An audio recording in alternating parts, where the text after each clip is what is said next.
હવે છેલ્લા અંત તરફ જઈ રહ્યા છે આપણે. એકાદ બે લેક્ચરમાં પતી જશે આ પાઠ. ઘન પદાર્થમાં જોવા મળતી અપૂર્ણતા વિશે આપણે જણાવીએ. તો અપૂર્ણતા એટલે જો સ્ફટિકમય ઘન પદાર્થ હોય તો એની ટૂંકા ગાળાની અને લાંબા ગાળાની ગોઠવણી જોવા મળે. તેમ છતાં તે સંપૂર્ણ શુદ્ધ સ્ફટિકમય હોતા નથી. તો ઘન પદાર્થોના સ્ફટિકીકરણનો વેગ ઝડપી, મધ્યમ કે ધીમો ત્રણ જોવા મળે. તો ઘન પદાર્થમાં ક્ષતિ જોવા મળે. ફરી કેટલા પ્રકારનો? ઝડપી, મધ્યમ કે ધીમો હોય તો પણ ઘન પદાર્થોમાં ક્ષતિ જોવા મળે છે. તો આ જે ક્ષતિ છે એ જોવા મળતી ક્ષતિ કેટલા મુજબ વર્ણવી શકાય? તો એક બિંદુ ક્ષતિ અને બીજી રેખા ક્ષતિ. કઈ ક્ષતિ? ક્ષતિમાં કઈ ક્ષતિ? એક બિંદુ ક્ષતિ અને બે રેખા ક્ષતિ. આ બે ક્ષતિ જોવા મળે છે. એક બિંદુ અને બીજી રેખા. તો બિંદુ ક્ષતિ કોને કહેવાય? તો સ્ફટિકમય પદાર્થના પરમાણુ અથવા બિંદુની આજુબાજુના આદર્શ ફરી સ્ફટિકમય પદાર્થના પરમાણુમાં અથવા બિંદુની આજુબાજુના આદર્શ ગોઠવણીમાં અનિયમિત અથવા બિંદુવત સ્થાન ખાલી હોય છે.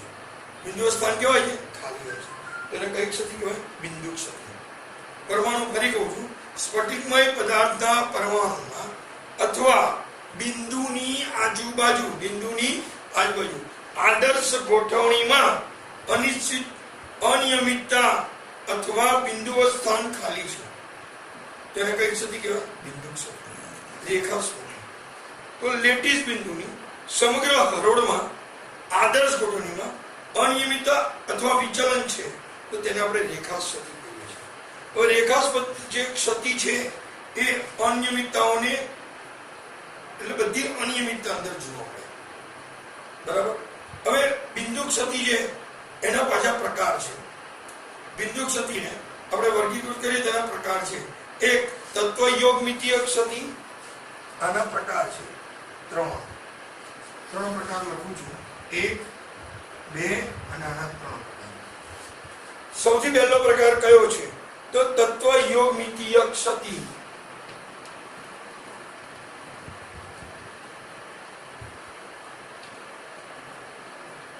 નંબર 2 અશુદ્ધિ ક્ષતિ.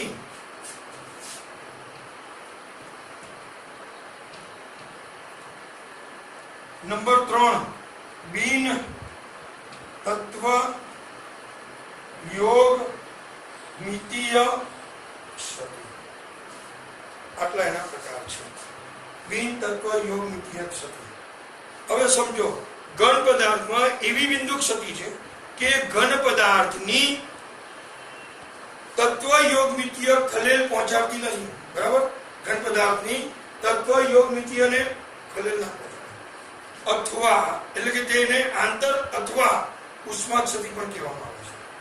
એમાં મજબૂત રીતે બે પ્રકારની, રિક્ત અને આંતરિય. રિક્ત અને આંતરિય અથવા આંતરાલીય કોઈ બી કહી શકાય. બરાબર. હવે રિક્ત ક્ષતિ કોને કહેવાય?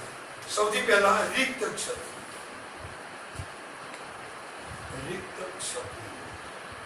તો તમે રિક્ત ક્ષતિ કોને કહો? તો સમજો કે આ એક આવો લેટીસ છે તમારો. બરાબર. આ લેટીસમાં અહીંયા બિંદુ હોય. બરાબર. પણ આ જે ક્ષતિ છે આવી રીતે વચ્ચે વચ્ચે અમુક હોય. બરાબર. તો આને આપણે કઈ ક્ષતિ કહેવાય? રિક્ત ક્ષતિ. તો એનો મતલબ શું થયો? કે જ્યારે લેટીસમાં બરાબર સ્થાન પામી એટલે કે ખાલી હોય. ફરી જ્યારે કેટલાક લેટીસમાં સ્થાન ખાલી હોય અને સ્ફટિકને રિક્ત સ્ફટિક એમ કે આ સ્થાનો ખાલી છે તેને રિક્ત સ્ફટિક. આમાં એક વસ્તુ સમજો કે પદાર્થની ઘનતાના ઘટાડામાં પરિણમે છે.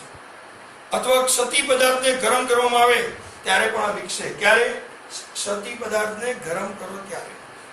હવે એમાં એવું છે કે કેટલાક ઘટક કણો એટલે કે પરમાણુ અથવા અણુ આંતરલીય સ્થાન મેળવે એટલે કે ખાલી સ્થાન મેળવે છે. આ ત્યારે સ્ફટિકને આંતરલીય ક્ષતિ છે એમ કહેવાય.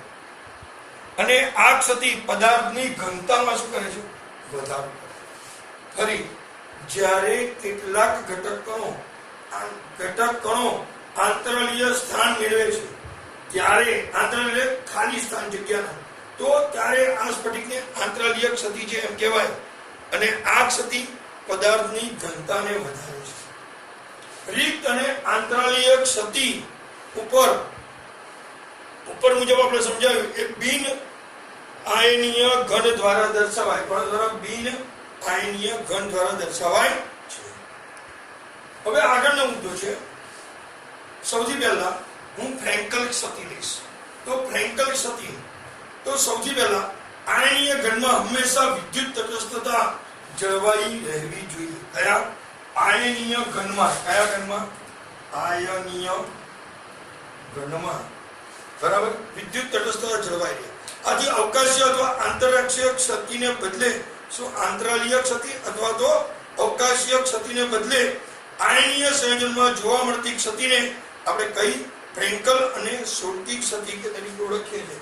તો સૌથી પહેલા આમાં આપણે ફ્રેન્કલ ક્ષતિ જોઈશું. ફ્રેન્કલ ક્ષતિ. તો આ ક્ષતિ આયનીય ઘન પદાર્થ દ્વારા દર્શાય છે. અને વધુ નાનો આયન પોતાના સામાન્ય સ્થાનમાંથી આંતરલીય સ્થાનમાં વિસ્થાપન અથવા તો સ્થાન ભ્રંશ થયેલ હોય છે. ફરી તમે જુઓ, જેની જે આકૃતિ દર્શાવી છે એમાં તમે જોજો શું થાય, વચ્ચે પ્લસ, વચ્ચે ખાલી, માઇનસ, પ્લસ, માઇનસ, અને વચ્ચે ચોરસ ગોળ આપ્યા હોય છે.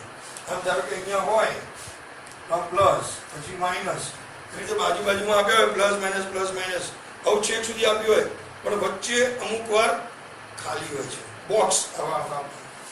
બોક્સ તો આને આપણે કઈ ક્ષતિ કહીએ છીએ? ફ્રેન્કલ ક્ષતિ.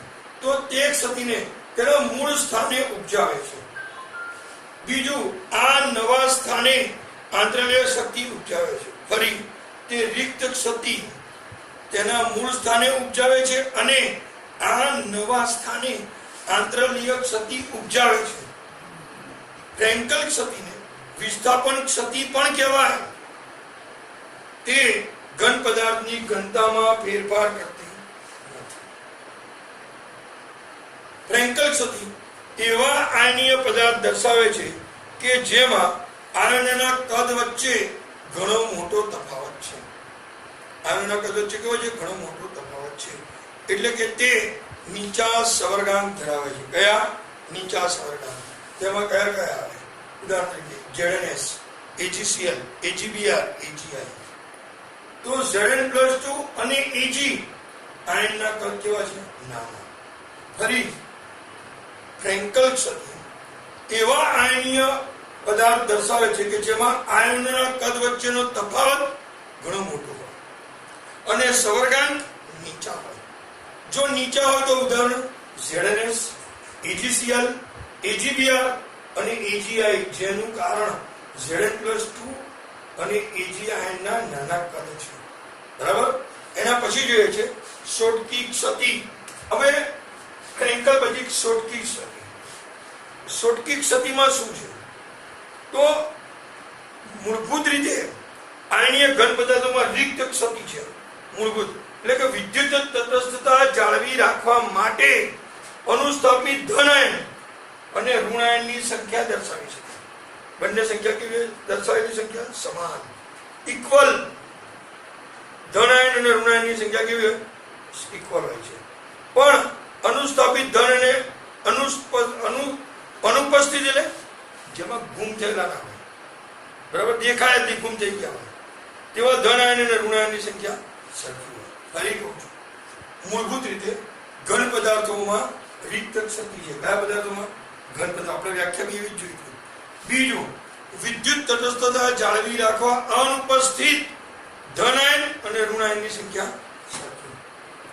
રિક્ત ક્ષતિની જેમ શોર્ટકી ક્ષતિ પણ ઘનતા ઘટાડે, પદાર્થની ઘનતા ઘટાડે, આય ઘટાડે. સમજો, જો પદાર્થની ઘનતા ઘટાડે, બરાબર, તો આવી ક્ષતિમાં સંખ્યા અર્થસૂચક હોય. આયનીય ઘન પદાર્થો છે એમાં. હવે ઉદાહરણ તરીકે NaCl માં તો કેટલી આવે? જો NaCl છે, આમાં કયા વસ્તુઓ છે? સૌથી પહેલા NaCl ની વાત કરીએ તો 10⁶ સોડકી સતી પ્રતિ સેમી ક્યુબ ઓરડાના તાપમાને હોય છે. 1 સેમી ક્યુબમાં 10⁻22 આયનો છે. 10⁻22 આયનો. હવે આ જે આયનો છે બરાબર, એમાં આથી એનો દર કેટલો થયો? 10⁻16 આયનોમાં 1 સોડકી સતીનો 10⁻16. તો સોડકી સતી એવા આયનીય પદાર્થો દર્શાવે છે કે જેમાં ધન આયન અને ઋણ આયન લગભગ કદ સરખા કદના હોય છે. એટલે કે એમનું જે કદ છે ધન અને ઋણનું સરખા સમાન હોય. જેમ કે NaCl, KCl, CSCl, AgBr, બરાબર. અને એમાં ધ્યાન રાખવું જોઈએ કે AgBr છે ને એ ઉપર બી આવી ગયું અને નીચે બી, એટલે કે ફ્રેન્કલ અને સોડકી બંને સતી. એટલે AgBr છે એ બંનેમાં હોય છે. ટૂંકમાં કેવું એ છે. હવે એના પછી આપણે જે બીજો પ્રકાર જોયો તો એ અશુદ્ધિક સતીનો આવ્યા. કયો આવ્યા? અશુદ્ધિક સતી. તો અશુદ્ધિક સતીમાં એક મિનિટ, આને ખોટું પૂછી કહ્યું. અશુદ્ધિક સતી,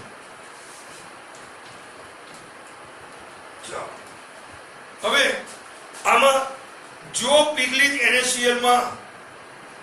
NaCl જેમાં થોડો SnCl2 રહેલો છે અને તેનું સ્ફટિકીકરણ કરવામાં Na+ કેટલાક સ્થાનો Sr+2 વડે મેળવી શકાય છે. એની જગ્યાએ ક્યાં મૂકવાના? Sr. ધારો કે અહીંયા છે, આવી રીતે છે, જો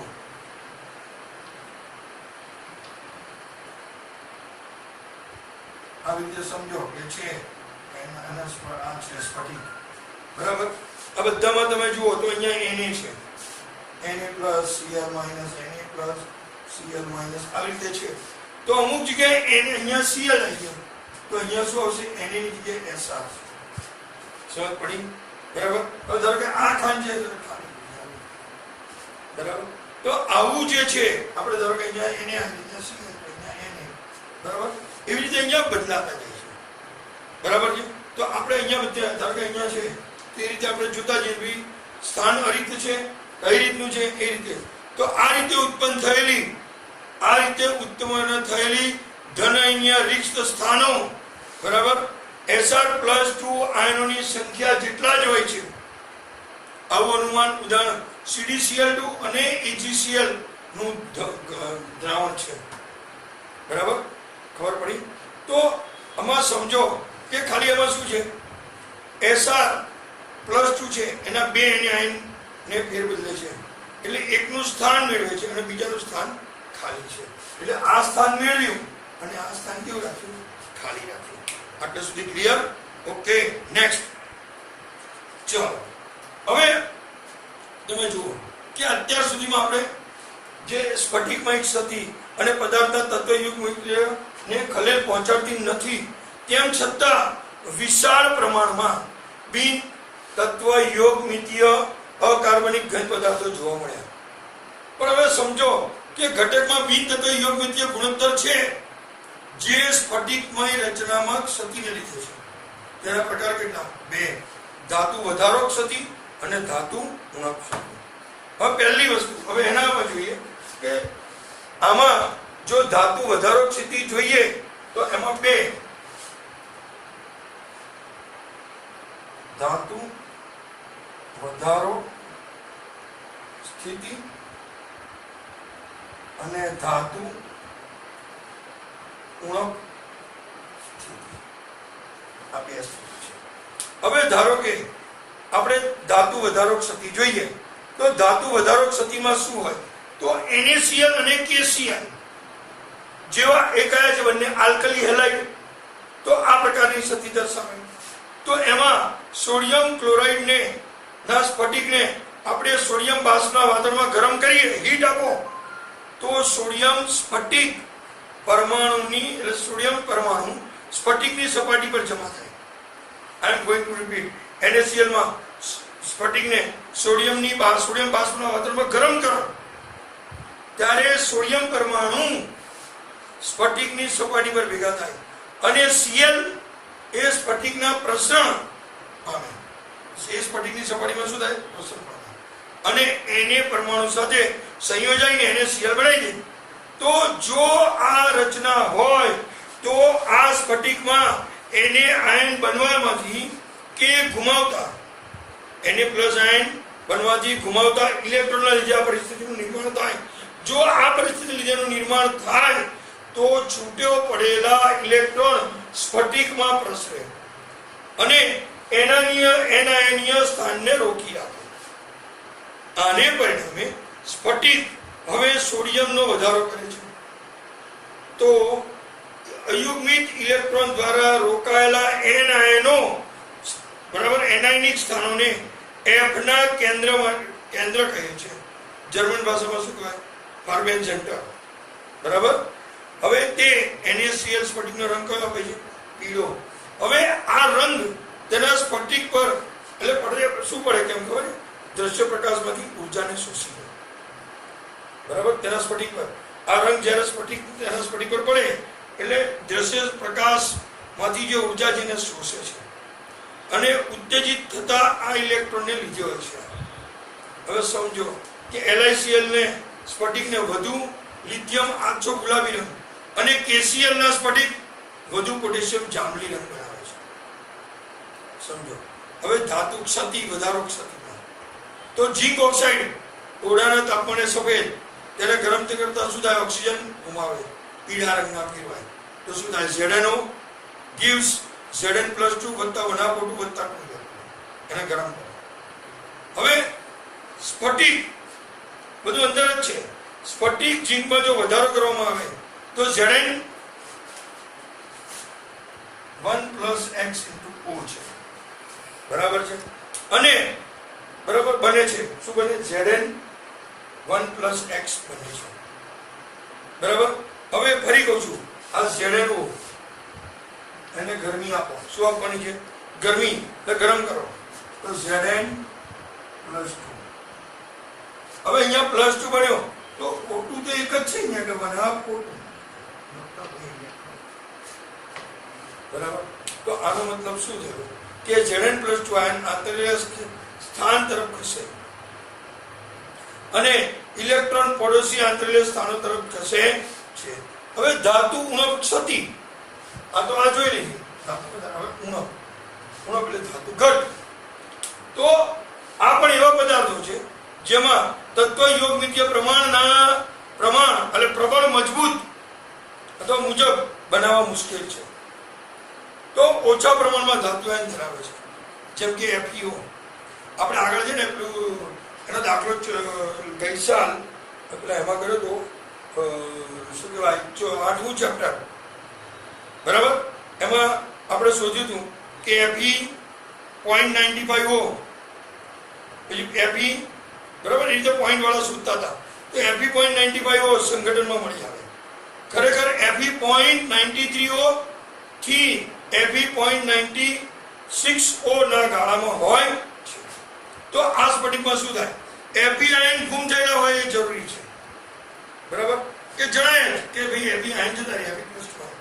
તો આ જે ઘટાડો છે આ જરૂરી ઘટાડો બરાબર જરૂરી Fe+2 આયનની હાજરીને લીધે સરભર થાય છે, બાકી સરભર થતો નથી. તો આ બધું આ ત્રણ ક્ષતિ અને એના ઉદાહરણો અહીંયા પૂરા થાય છે. આના પછીના લેક્ચરમાં આપણે આગળ જોઈશું. બરાબર છે.